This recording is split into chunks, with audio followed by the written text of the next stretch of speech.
There's something I want to also ask again. Waliwo akatambi stilo akatambula manye naku zino Uganda ereta abantu. Buli olukedde olaba serebu mupya. Endako tunawo Asiah ne Charlse. Emabega twali tunajjemba n'abantu be. Asiah tuending up bamutute ku Valentine bamufunira omusajja. Omulenzi obuuza ekibuzo n'agamba nti bine bitu abantu tubikola to have fun. Bina gye bitutwala bitegeeza ati okubanga buli olukedde abantu omulabanga bali privileged oba bawandi government tebena nyo kibakyusa ku public wesanga bali mawuli 24/7 nati labayo echa Asiah kyasooka kubeera kirungi naye ate gye kikomye okubeera mu mawulire kyonoona esa kitya nina akatambike nalabye ng'omuntu yennyini gwe bagatta na Asiah ali mukuseka mayayi n'amannyo ng'ali mukuseka agamba Asiah alinga akanyonyi wakalabyeko akatambi obutambi badde ngamba olaba nga butambula walabako akatambi ng'omwami y'omu agamba Asiah tali nnomo nakisomako okitegera bulungi so tulina engeri gye tokyalinga abantu bano actually nze public simanyi wene perspective wene ntwala but I'm asking myself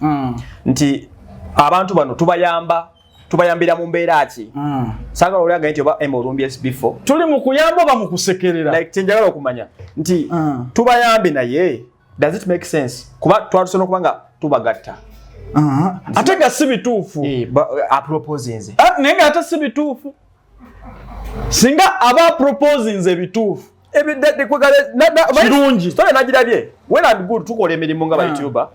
naye I'm asking myself muganda nge SB4 wali kye kituufu kyalina okukola anti kati labayo oba ankubulire kino ekintu kino abantu abalwanirizi b'eddembe naddala abalwanirira eddembe ly'abantu abaliko obulemu bwe banaakipiikinga mu interest kijja kubeera kibi nnyo eri SB4 n'abalala abali emabega waakyo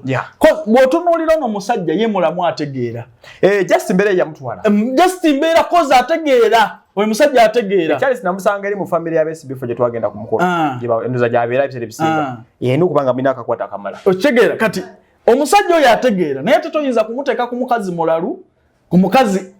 sijja ga mulalu ayina obulwadde oba ku mutwe oba ayina obulemu omusajja n'atuuka n'okwogera nti alinga ekinyonyi naye okola omala galya oba n'atuuka n'okwogera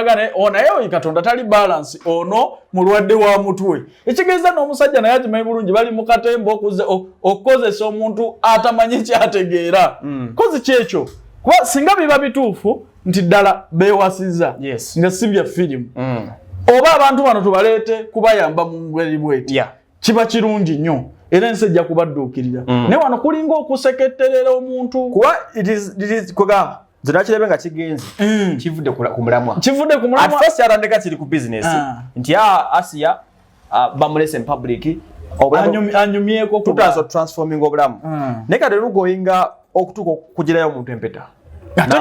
na proposing koze ekyo tekiri mu standard zaffe ekyomukwano ekyo tekiriiwo tete tukikiririzaamu kuleetera muntu nti tubagatte that's our culture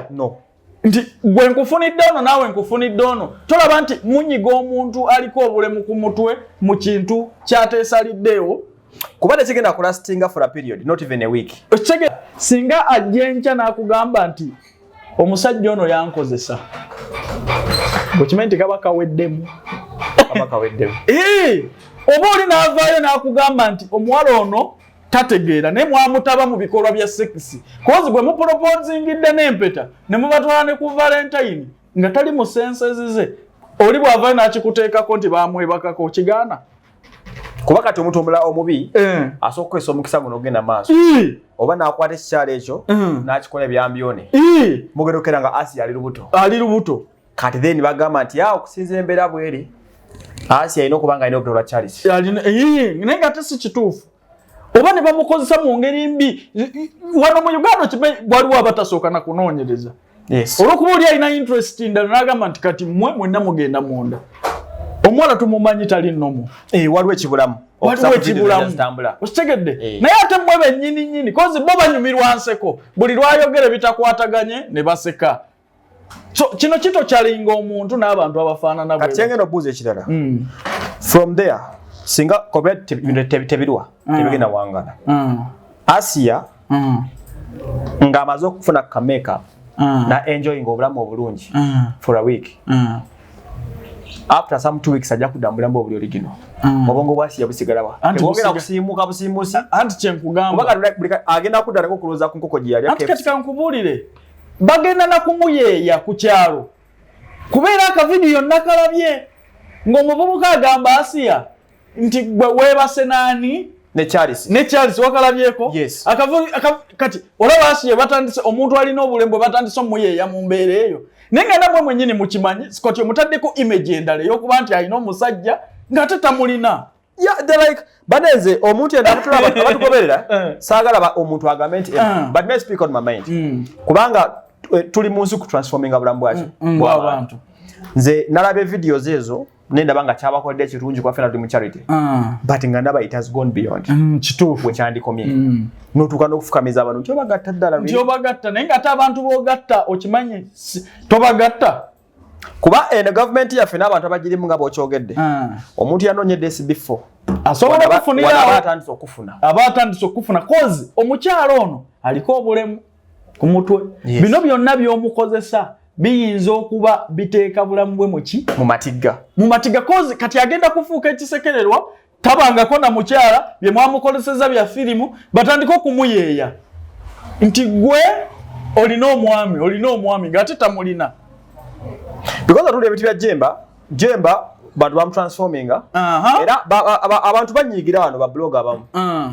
naye olwokuba nagoba jemba e Kampala naye namugamba amazima ne muga jemba olaba jemba be bamukozesa yokoze bimala gendewa naye ng'omusajja alina omukazi we ne bamuleetera omuwala era bintu byemwe bya jemba okulaba jemba ne Kampala omukyala wa brand shoppers otuwa engoye kyatuyamba nnyo okusiimula image enkyamu eyali emeze ku jemba okimanyi jemba yali agenda fuuka kisekererwa mu mbeera yali awedde babloga ne batujiikire wano twafuna jemba kuba twamufunza Dafino channel ne muga jemba vi Kampala malirize ennyumba yo oddewa mukyalo otherwise obulamu bukola ki bugenda kuyita mu bintu by'okusaaga so kati the same thing kyekigenda mu maaso so nze kino nkiraba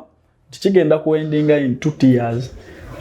abantu abatuufu ke banaatunuulira ensonga eno va kuffe nti bwe tuzogerako lyenzo gamba mulina entalo awo maji olaja kugamba bloga muno